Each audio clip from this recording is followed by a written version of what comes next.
অনেকে কোরবানির এক পশুর সামনে আরেক পশু জবাই করে এবং জবাই করা পশুর পরিপূর্ণ নিঃশ্বাস না যেতেই পশুর চামড়া ছেলানো শুরু করে। এটা সঠিক কিনা? যদি সুযোগ থাকে, স্কোপ থাকে যে এক পশুর সামনে আরেক পশু জবাই না করে একটু দূরে রেখে জবাই করা যায়, তাহলে সেটা তুলনামূলক ভালো। সবসময় এই সুযোগ থাকে না। বিশেষ করে অনেক পশু এক জায়গায় থাকলে বিশেষ করে আপনার বড়, বড় আপনার স্লটার হাউসগুলোতে যখন পশু জবাই হয়, তখন এটার এভাবে মেইনটেইন করা সবসময় সম্ভব হয় না। কিন্তু স্কোপ থাকলে কর্তৃপক্ষের সেই ব্যবস্থা করাটা উত্তম। এতে কোনো সন্দেহ নেই। কারণ একটা পশুর সামনে আরেক পশুকে যখন জবাই করা হয়, ওই পশুটা খারাপ ফিল করে। অপ্রয়োজনে তাকে তো খারাপ ফিল করানোর দরকার নাই। যতটুকু প্রয়োজন তাকে জবাই করে খাওয়ার ব্যবস্থা আল্লাহ তাআলা রেখেছেন। তার শরীরে আপনার রিজিক আল্লাহ তাআলা রেখেছেন, আপনি খাবেন। কিন্তু প্রয়োজন ছাড়া তাকে অহেতুক কষ্ট দেওয়া, সেটা শরীয়তে নিষিদ্ধ। নবী সাল্লাল্লাহু আলাইহি ওয়াসাল্লাম বলেছেন, ইন্নাল্লাহা কাতাবাল ইহসানা আলা কুল্লি শাই।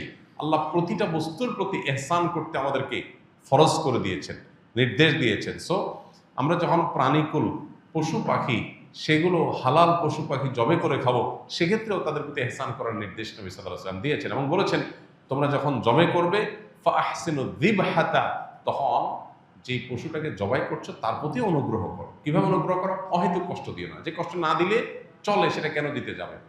এই জন্য তিনি বলেছেন, তোমরা জবাই করার আগে চাকু বা ছুরি ভালো করে ধার দিয়ে নিবে। কারণ ভোঁতা ছুরি নিয়ে তুমি যদি জবাই করতে যাও, তাহলে তাকে বেশি কষ্ট দিতে হবে। বেশি কষ্ট দিয়ে কেন তুমি তাকে জবাই করবে, যেটা কম কষ্ট দিয়ে করা সম্ভব।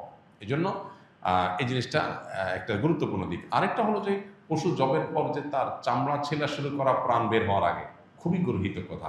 যে হাদিস একটু আগে আমরা বললাম, সেই হাদিসের আলোকে বোঝা গেল কোনো প্রাণীকে প্রয়োজন ছাড়া কষ্ট দেওয়া এটা গুনাহের কথা।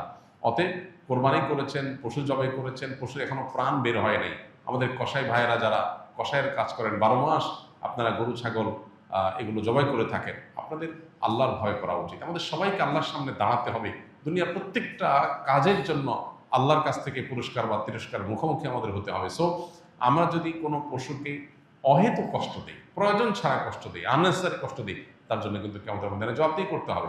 একটা পশুকে জবাই করেছেন, তার শরীর থেকে রক্তগুলো বের হবে এবং স্বাভাবিকভাবে তার প্রাণ বের হয়ে যাবে।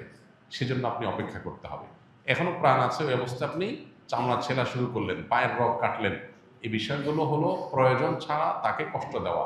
এদিকে প্রাণ আছে শরীরে, এর মধ্যে চামড়া ছেলা শুরু করে দিলেন, এটা অমানবিক এবং অপ্রয়োজনীয়।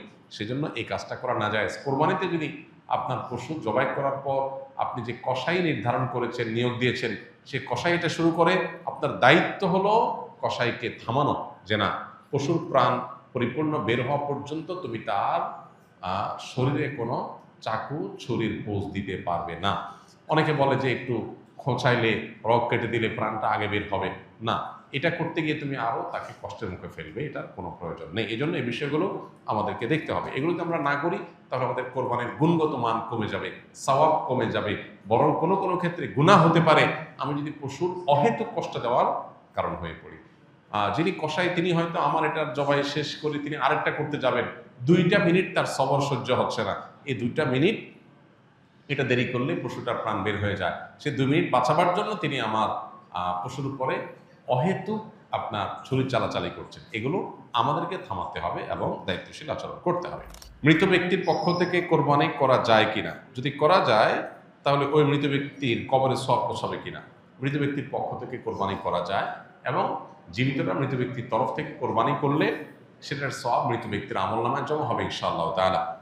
মৃত ব্যক্তির পক্ষ থেকে কোরবানি যে করা যায়, এর বহু দলিল রয়েছে, বহু প্রমাণ রয়েছে। আলী রাদিয়াল্লাহু তাআলা আনহুর মধ্যে এটি তার আমল দ্বারা প্রমাণিত যে তিনি মৃত ব্যক্তির তরফ থেকে কোরবানি করেছেন। সাহাবীরা অনেকেই করেছেন। নবী করিম সাল্লাল্লাহু আলাইহি সাল্লাম তাঁর তরফ থেকে করার পাশাপাশি ইব্রাহিম আলাইহিস সালাম এবং পরবর্তী উম্মার তরফ থেকে তিনি কোরবানি করেছেন। সো যিনি নাই, অনুপস্থিত বা মৃত, এই ব্যক্তির তরফ থেকে কোরবানি করা সর্বসম্মতিক্রমে ওলামাদের মতে জায়েজ।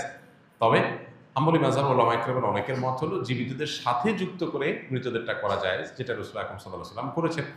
আর অন্যান্য ওলামা ইকরাম, হানাফি মাযহাব ওলামা ইকরাম সহ অন্যদের মত হলো যে এরকম কোনো শর্ত নাই, বরং আপনি জীবিত ব্যক্তির তরফ থেকে একটা নাম, একটা তরফ থেকে একটা শরীক, আবার মৃতের তরফ থেকে একটা শরীক অথবা একটা পশু আলাদা করে কোরবানি করতে পারেন, কোনো অসুবিধা নেই। ক্রিকেট, ফুটবল, দাবা, ক্যারামবোর্ড ইত্যাদি সহ এসব খেলা শরীয়তে জায়েজ কিনা, খেলাধুলার ব্যাপারে শরীয়তের দৃষ্টিভঙ্গি কি? দেখুন, যে সমস্ত খেলাধুলার মধ্যে শারীরিক কসরত আছে, শারীরিক ব্যায়াম আছে, সেগুলো যদি কোনো শরিয়ার বিধান লঙ্ঘন করা ছাড়া খেলা যায়, সেগুলোকে শরিয়ার দৃষ্টিকোণ থেকে জায়েজ বলেছেন ওলামায়ে কেরাম। ধরুন আপনি ক্রিকেট খেলছেন বা ফুটবল খেলছেন, এখানে যদি এক পক্ষ আরেক পক্ষকে কোনো হার জিতের ভিত্তিতে টাকা পয়সা না দেয়, জুয়া না থাকে, এবং এখানে যদি সতর ঢাকার মতো ব্যাপার না থাকে, এই খেলাধুলার প্রতি অতি মনোযোগিতা এটা নামাজ থেকে গাফিল করে দিবে এরকম বিষয় যদি না থাকে, তাহলে সেক্ষেত্রে শারীরিক কসরতের উদ্দেশ্যে বা সামান্য বিনোদনের উদ্দেশ্যে শারীরিক কসরত আসে সেরকম খেলাধুলা করা জায়েজ আছে। সেটা ব্যাডমিন্টন হতে পারে, ক্রিকেট হতে পারে, ফুটবল হতে পারে। ফুটবল খেলতে গিয়ে আপনি হাফ প্যান্ট পরছেন, সতর মুক্ত করছেন, তখন এটা নাজায়েজ হয়ে যাবে। আপনি খেলাধুলাতে এত বেশি জমে উঠছেন যে আপনি নিয়মিত জামাতে নামাজ পড়েন, কিন্তু খেলাধুলা মস্তে গিয়ে আপনি নামাজ জামাত পড়তে পারতেছেন না, তাহলে সেই এত বেশি মোহ তৈরি করে ফেলে এটা জায়েজ হবে না। নামই যার খেলা, নামই হলো খেলা ধুলা, খেলা ধুলা। এই খেলাধুলা যার নাম, সেটা এখন আর খেলাধুলা নাই, সেটা সিরিয়াস ইস্যু হয়ে গেছে। এটা এখন অনেকের জীবন জীবিকার ব্যাপার, এটা অনেক আয় ইনকামের ব্যাপার, এটা মানুষকে ভুলায় রাখার একটা মন্ত্র, একটা মাধ্যম।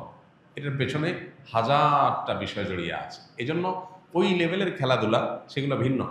বাট আপনি নিজস্ব উদ্যোগে নিজেরা খেলাধুলা করলেন যেটাতে শারীরিক কসরত আছে। যেই খেলায় শারীরিক কসরত নাই, যেমন দাবা খেলা, লুডো খেলা, তারপরে ক্যারাম বোর্ড খেলা, তারপরে আপনার ওই যে কি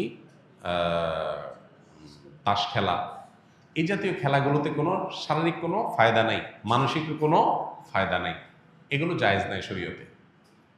কেন? কারণ এগুলো অনর্থক কাজের অন্তর্ভুক্ত। এই খেলাধুলা দ্বারা আপনার লাভ কি? কোনো লাভ নাই। আপনি বলবেন মানসিক রিফ্রেশমেন্ট, বস্তুত হয় উল্টাটা। এগুলো খুব বেশি খেললে মানুষ আরো মানসিকভাবে বিষাদগ্রস্ত হয়, যে আসলে কি হয়েছে, কিছু তো হয়নি। আপনি দৌড়াদৌড়ি করেছেন, পরিশ্রম করেছেন, ঘাম ঝরছে, ব্যায়াম হয়েছে, এটা স্বাস্থ্যের জন্য ভালো হয়েছে। তো এগুলোতে ভালো কোনো দিক নাই।